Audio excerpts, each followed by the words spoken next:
O texto que eu quero tratar com você hoje é um dos mais belos da Bíblia, Efésios, capítulo 2, versos de 1 a 10.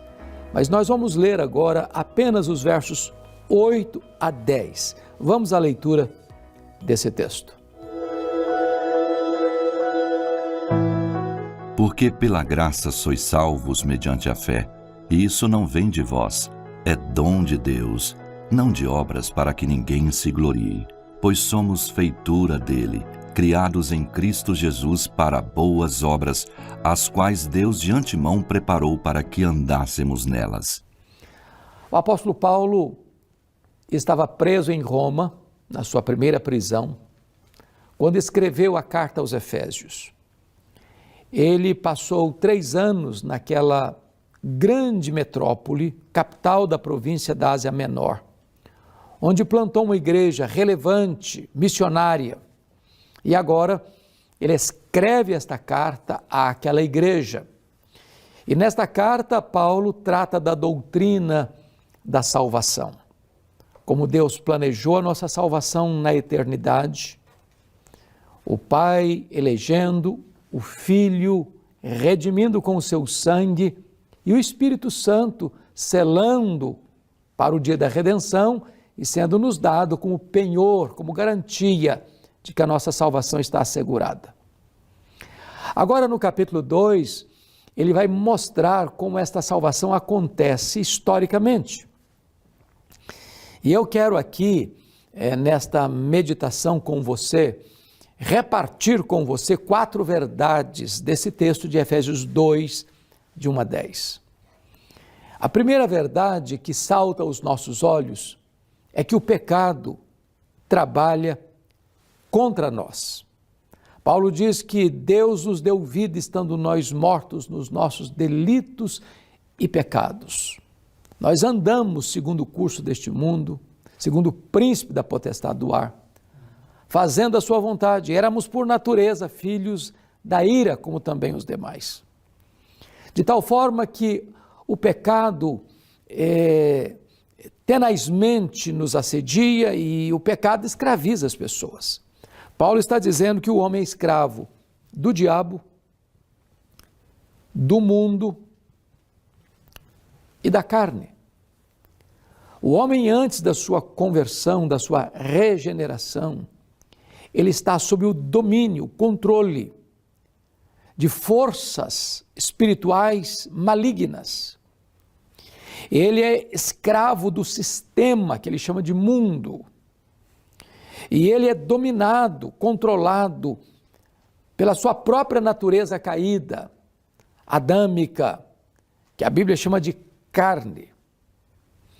Essa escravidão, ela é total, porque o homem não tem condições de livrar a si mesmo, de libertar a si mesmo, de se ver livre dessas amarras, dessas algemas, desse cipoal espiritual. A consequência dessa tríplice escravidão do diabo, do mundo e da carne é que o homem está não apenas depravado, mas ele está também condenado como filho da ira. E Paulo chega a afirmar no verso 1 que o homem está morto nos seus delitos e pecados. Em outras palavras, ou Deus salva o homem, ou ele não pode salvar a si mesmo. Ou Deus traz vida na sua morte, ou o morto não pode ressuscitar a si mesmo. É por isso que nós entendemos à luz das Escrituras que a salvação é uma obra exclusiva de Deus. De A a Z, de alfa a ômega, a salvação é uma obra de Deus. O homem não pode salvar a si mesmo. O homem não tem condições de por si mesmo escolher a Deus, porque ele está morto. Um morto não sente, um morto não deseja, um morto não age, ou ele recebe vida ou ele continua morto. Pois este é o estado do ser humano. Grandes, pequenos, ricos, pobres, doutores, analfabetos, religiosos, não religiosos. O homem no seu estado natural ele não pode, ele não deseja, ele não sente, ele não quer Deus. Ele está morto nos seus delitos e pecados. Então, a primeira verdade que esse texto traz para nós, uma verdade grave, soleníssima, é que o pecado trabalha contra nós. Porém, uma segunda verdade que eu quero enfatizar nesse texto é que se o pecado trabalha contra nós, Deus trabalha por nós. E esta verdade está posta nos versos 4 a 9 desse texto. Mas Deus, sendo rico em misericórdia, por causa do grande amor com que nos amou, estando nós mortos, nos deu vida juntamente com Cristo, pela graça sois salvos. Então, Paulo vai mostrar para nós que a salvação, ela é uma obra da graça, porque apesar da nossa situação terrível, de depravação, de condenação, de escravidão, de morte, Deus lançou em nós o seu coração cheio de misericórdia e por sua graça nos salvou, nos perdoou, nos redimiu, nos limpou e nos fez assentar com Cristo nas regiões celestes, acima de todo principado e potestade. E Paulo vai afirmar: pela graça sois salvos mediante a fé, isso não vem de vós, é dom de Deus, não de obras, para que ninguém se glorie. Aqui tem 3 verdades que eu quero destacar. Primeiro, a graça é a causa meritória da nossa salvação. O que é graça? Qual o conceito bíblico de graça? Graça é um favor, é um dom, é uma dádiva para quem não merece. Me permita ilustrar. Um professor cuidava de alguns alunos muito carentes, de um bairro socialmente muito sofrido, e ele abriu uma classe para ensinar a Bíblia para essas crianças. E elas vinham, domingo após domingo. Aquele professor percebeu que uma das crianças estava com as roupinhas rasgadas, com os pés descalços, numa situação social muito carente. E ele resolveu ir numa loja, comprar roupas, calçados, brinquedos, e começou então a subir um morro, onde havia muitos barracos de pessoas também muito carentes. E na medida que ele foi subindo, ele foi surpreendido. Alguém joga uma pedra, atinge a sua cabeça. Ele cai desmaiado, sangrando, e quem jogou a pedrada nele, catou aqueles presentes e levou para casa. Ele voltou, quando melhorou, à loja, comprou novas roupas, novos calçados, novos brinquedos e voltou a subir, até chegar na casa daquele menino. Bateu a porta, o pai, muito constrangido, foi à porta atender e o professor disse: eu vim trazer esses presentes para o seu filho. E o pai, tomado de uma consciência de culpa pelo filho, disse: mas foi o meu filho que jogou aquela pedra no senhor. O meu filho não merece esses presentes. E o professor respondeu: o seu filho não merece esses presentes, mas o seu filho precisa desses presentes, pois isto é graça, é um dom imerecido. Nós pecamos contra Deus, nós nos insurgimos contra o amor de Deus, nós tantas vezes ultrajamos a bondade de Deus. E a Bíblia diz que Deus nos amou quando éramos ímpios, fracos, pecadores e inimigos. Deus prova o seu próprio amor para conosco pelo fato de ter Cristo morrido por nós, sendo nós ainda pecadores.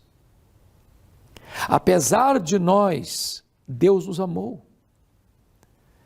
A graça não vem para aqueles que merecem, porque a Bíblia diz que todos pecaram e destituídos estão da glória de Deus. Não há justo nenhum sequer. Apesar de nós, Deus nos amou.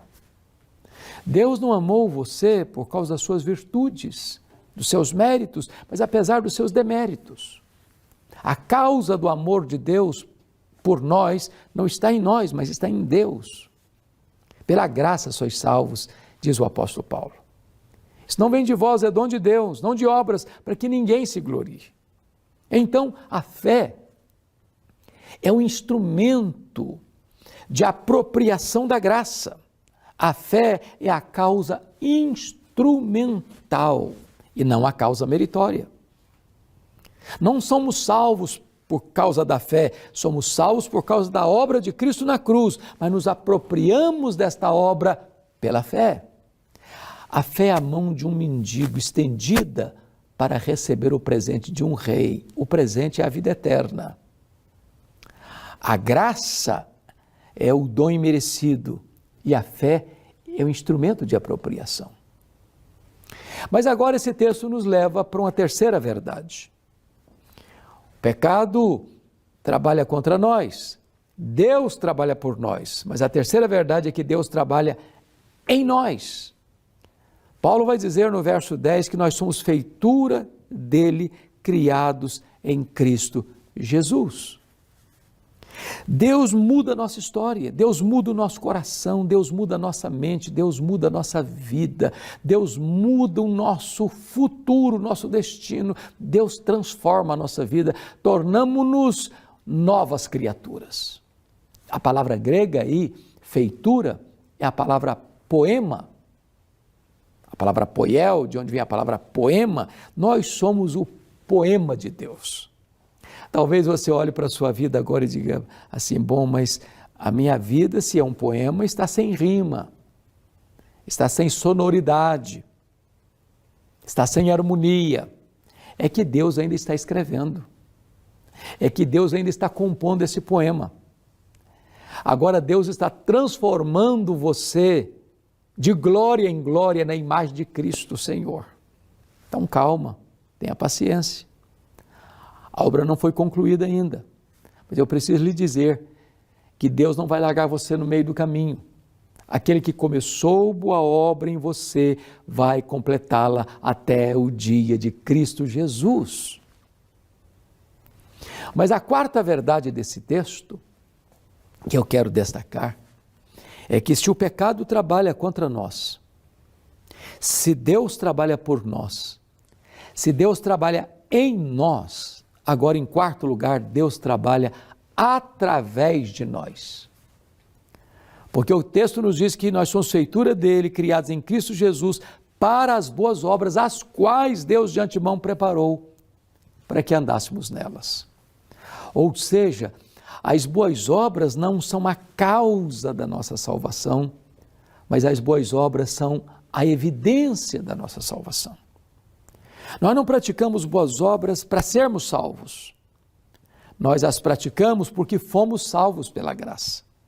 A salvação não é pelas obras, a salvação não é pela fé mais as obras, a salvação é só pela graça mediante a fé, mas para as obras. De tal maneira que nós evidenciamos a salvação pela graça, através da prática das boas obras. É por isso que Tiago diz que a fé sem as obras é morta, porque a verdadeira fé produz obras. Então, eu deixo com você essa temática da morte para a vida. Deus nos tirou da morte e nos conduziu à vida, nos dando a vida eterna. Você hoje pode tomar essa decisão. Hoje você pode reconhecer-se pecador, confessar os seus pecados, se arrepender, pôr a sua confiança em Jesus e receber dele o presente, glorioso presente da vida eterna. Essa é a maior decisão que você pode tomar na história, na vida. É a decisão de consequências eternas. eu vou orar com você. E hoje você pode se render a Jesus e receber dele gratuitamente o presente da vida eterna. Onde você está? Ore comigo. Coloque a sua vida nas mãos de Deus. Experimente este toque maravilhoso da graça de Deus na sua vida. Deus amado, eu quero colocar a vida de todos aqueles que nos assistem nas tuas mãos e te pedir que tu apliques esta palavra ao coração de cada um deles. Esta é a oração que fazemos em nome de Jesus. Amém.